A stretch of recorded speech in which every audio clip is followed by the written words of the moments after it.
Bom dia, terceiro ano, tudo bem? Turma 3001. Nós estamos aqui hoje, dia 30 de setembro de 2020, trabalhando novamente as disciplinas de Sociologia e Filosofia com o tema Estado e Sociedade. Bem, nas aulas passadas, falamos sobre o Estado, a formação do Estado, e na aula do dia 23 de setembro, nós falamos sobre o trabalho na pré-história, falamos sobre o trabalho na Idade Média, o trabalho em Grécia e Roma, e a partir daí nós vamos a falar do desenvolvimento das cidades, do urbano.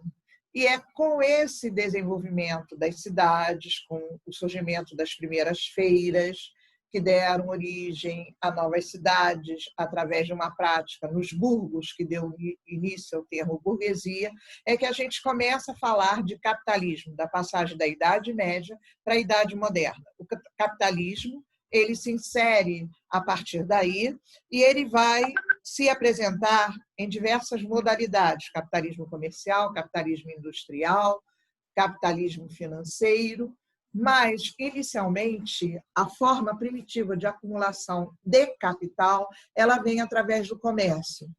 E esse comércio se intensifica, principalmente, a partir das grandes navegações, da expansão marítima europeia, que é a fase em que a burguesia começa a buscar riquezas em outras terras fora da Europa. A descoberta de metais preciosos na América traz um novo objetivo, que era o enriquecimento através do acúmulo de capital, a acumulação primitiva de capital, o monopólio da metrópole com a colônia, lembrando aí que, naquela época, as moedas, a riqueza do Estado era feita através do ouro e da prata. Então, o metalismo, uma das práticas do mercantilismo, que é a política econômica do Estado moderno, ela se apresenta aqui. E ela vai ajudar a acumulação primitiva de capital a partir do momento em que, numa outra prática do mercantilismo, que é o sistema colonial, a metrópole mantém o domínio, o monopólio sobre a colônia. Seguindo aí, apesar de predominar o produto independente nessa fase, que é o produto do artesão, generaliza-se o trabalho assalariado. Eu preciso de alguém para trabalhar, então vou pagar a esse indivíduo um salário. A maior parte do lucro dentro das relações do capitalismo comercial, elas se concentra na mão dos comerciantes, dos intermediários e nas mãos dos produtores. Lucrava mais quem comprava e vendia a mercadoria, não quem produzia. Então, nessa charge, eu vejo aí o capitalista, o burguês com vários sacos cheios de moeda e o trabalhador perseguindo a sua forma de sobrevivência, que é o salário. E vocês vejam que ele dá uma mísera parte do seu lucro. Então, quem vendia, quem comprava a mercadoria, é quem lucrava, mas quem produzia, o trabalhador, ele quase não via a cor desse capital. Do capitalismo comercial, a gente vai para uma nova etapa de estudo, que é o capitalismo industrial. No capitalismo industrial, a gente vai focar inicialmente na Revolução Industrial do século XVIII. Ela vai ocorrer na Inglaterra, que tem pré-condições para iniciar essa industrialização. Ela tem capital, ela tem uma burguesia, ela tem o Estado a favor dessa prática. A Inglaterra, nesse momento, ela tem mão de obra excedente, que veio dos cercamentos, dos enclosures nos campos, na mentalidade empresarial do grande latifundiário na Inglaterra. Ela tem matéria-prima, inicialmente, a lã de carneiro, depois o algodão da colônia aqui na América, das 13 colônias. Depois ela vai também usar o algodão das 13 colônias ou da própria a aliança comercial que ela faz com Portugal, e ele vai comprar esse algodão do Brasil. E tem também a energia, que é o carvão, porque a primeira fase da Revolução Industrial ela vem através das máquinas a vapor, e essas máquinas a vapor, com motores tá, a carvão, elas vão necessitar essencialmente do quê? Do carvão mineral, porque o carvão vegetal tá, ele já está em escassez. Mais tarde, tá, esses motores das máquinas a vapor, logicamente, vão substituir todos os motores hidráulicos, que são aqueles movidos pelas águas. Pelo rio, né, que você cria uma queda d'água e aí você produz energia. Bom, a máquina agora faz muitos dos trabalhos. Antes, o artesão tá, realizava essa produção do início ao fim. Mas esse artesão, por ser o dono dos meios de produção, ser o dono da matéria-prima e colocar preço no seu trabalho, ele não consegue competir com os preços dos produtos que vão sair das máquinas, porque eles vão sair mais baratos, elas serão tá, produtoras de produtos em larga escala e elas usarão uma mão de obra tá, muito mais barata também. Então, tudo é mais barato para o produtor industrial. E, com isso, ele passa a competir diretamente com os artesãos e essa disputa aí faz com que tá, a produção industrial ela comece a ganhar o mundo e ela passe a representar e a comandar o modelo capitalista de ser. Do tear, a gente vai para o trem, do trem a gente vai para o barco. Então, as máquinas a vapor começam a tomar frente e começam a dar muito lucro para os empresários nesse processo produtivo. Na Revolução Industrial, o conjunto de transformações técnicas, econômicas e sociais passa a ser caracterizada pela substituição da energia física pela mecânica, da ferramenta pela máquina e da manufatura pela fábrica. Na fase artesanal, o trabalho era individual, o dono da matéria-prima e dos instrumentos. Na manufatura, a indústria doméstica, vários operários comandados por um gerente. E na indústria, tá, a divisão do trabalho, com o aumento dos lucros e o trabalhador é o fator de produção. Nesse pequeno esquema, eu digo para vocês que a fase de produção ela veio do artesanato até a fase da maquinofatura, que é a fase da industrialização. O capitalismo industrial, então, ele faz o quê? Ele aumenta a produtividade com a redução de preços, visando aí obter os maiores lucros possíveis para os patrões, e esses patrões pagam salários miseráveis por uma jornada estafante de mais ou menos 14 horas diárias e realidades laborais extenuantes, ou seja, o trabalhador não tem condição de parar para descansar, o trabalhador não tem condição de parar para poder fazer as suas necessidades, ele para do lado da máquina para almoçar, acabou de almoçar, volta para o trabalho, e o horário que ele para é descontado, ele tem que continuar produzindo. A exploração de trabalho de mulheres e crianças. Por quê? Na fase da Revolução Industrial, essa primeira fase que a gente está estudando, a gente teria uma sentença matemática. X elevado ao cubo mais X mais X. Quem é o X?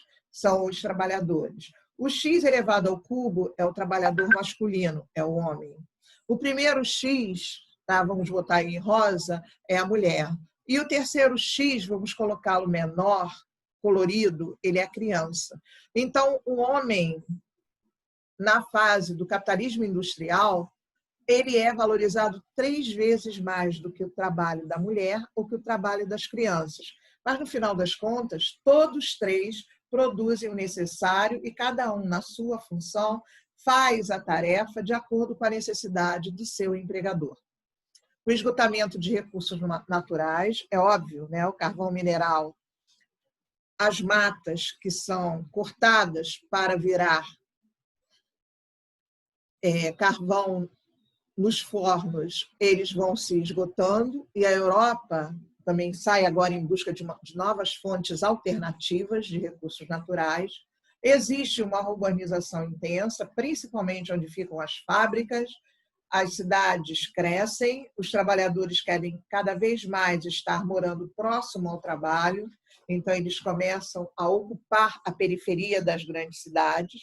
Existe a formação aí de uma classe que a gente vai chamar de proletariado urbano, que são os operários, e os salários, que é o valor de troca do trabalho, ele faz a separação clássica daqueles que são detentores do meio de produção e aqueles que são os trabalhadores.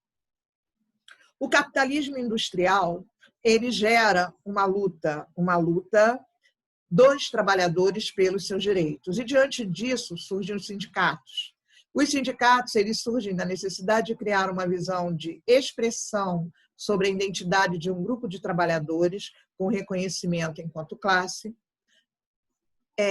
Os sindicatos, eles representam a força coletiva para lutar por direitos, por melhores condições de trabalho e remuneração.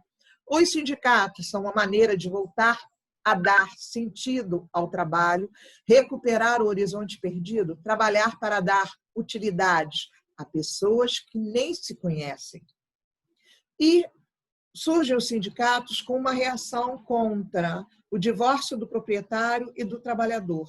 Trabalhadores e patrões estão sujeitos a forças sobre as quais não têm controle, que é o mercado.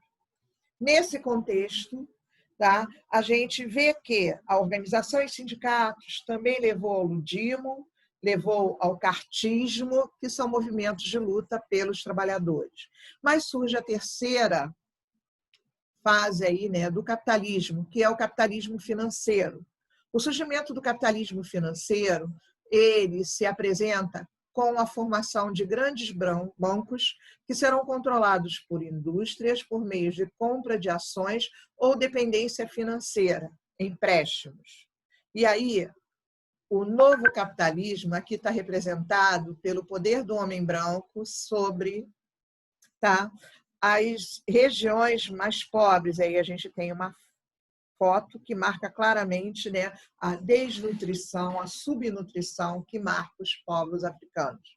O capitalismo aí, se a gente não prestar bastante atenção, a gente vai frisar nessa imagem, a imagem de um rótulo de um refrigerante de uma marca famosa.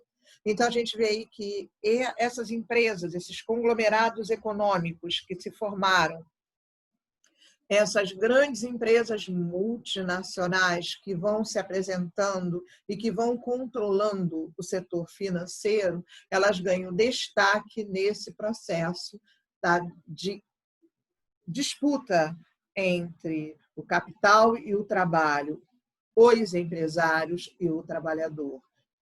Basicamente, a gente continua discutindo aqui o quê? O valor do trabalho nesse novo modelo que é o capitalismo. Nessa fase se dá o aparecimento do sistema bancário e o surgimento de grandes organizações ultranacionais, influenciando o modo cultural em todo o mundo. Tudo em nome de uma palavra, o suposto progresso. Lembrem aí que foi no século XIX que as nações europeias que se lançaram à Revolução Industrial e apoiada por esses capital financeiro, elas se colocam numa missão civilizadora. Então, elas se direcionam para a África, para a Ásia, e ali elas começam a criar novas áreas coloniais, o neocolonialismo, o novo colonialismo, com a exploração de nações pobres e fracas por nações ricas e poderosas. O sistema bancário e grandes corporações financeiras tornam-se dominantes e passam a controlar as demais atividades. Iniciada no século XX, as molas mestras de desenvolvimento são o sistema bancário, as grandes corporações financeiras e o mercado globalizado. Lembrando aí que a gente vai sair de um capitalismo competitivo do século XIX e entrar num capitalismo monopolista no século XX. A globalização permitiu às grandes corporações produzirem seus produtos em diversas partes do mundo, buscando a redução de custos. comércio ativo de grandes proporções, os sistemas informalizados possibilitam a circulação e transferência de valores em tempo quase real, e apesar das indústrias e do comércio continuarem a lucrar, muitos dentro desse sistema, podemos dizer que os sistemas bancário e financeiro são aqueles que mais lucram e acumulam capitais dentro deste contexto econômico atual. Capitalismo, características gerais. Tá? A dualidade sempre presente, burguesia de um lado, trabalhadores assalariados de outro. A burguesia detém os meios de produção, organiza a produção conforme suas necessidades, e os trabalhadores assalariados vendem sua força de trabalho em troca de salário. Eles não possuem controle sobre nada. É dentro deste ponto que nós encerramos nossa aula de hoje. Voltamos na nossa próxima aula, seguindo, tá, esse estudo sobre o Estado. Vamos continuar falando do capitalismo, entrando, tá, em outras áreas, mas principalmente lembrando que o que a gente está mostrando aqui o tempo inteiro é a ação dessa organização do Estado dentro da economia e o trabalhador, o homem, a força dentro desse mercado, numa linha de forte exploração. Não importa qual o continente que eu esteja falando, não importa qual o país que eu esteja estudando. Eu sempre vou ver essa dualidade, a burguesia versus os trabalhadores assalariados. Fiquem bem, nos encontramos na nossa próxima aula. Tá? Por aqui terminamos a aula de hoje. Um beijo grande para vocês. Nos encontramos na sala de aula e também, tá, no Meet. Beijo grande. Fiquem com Deus. Até a próxima.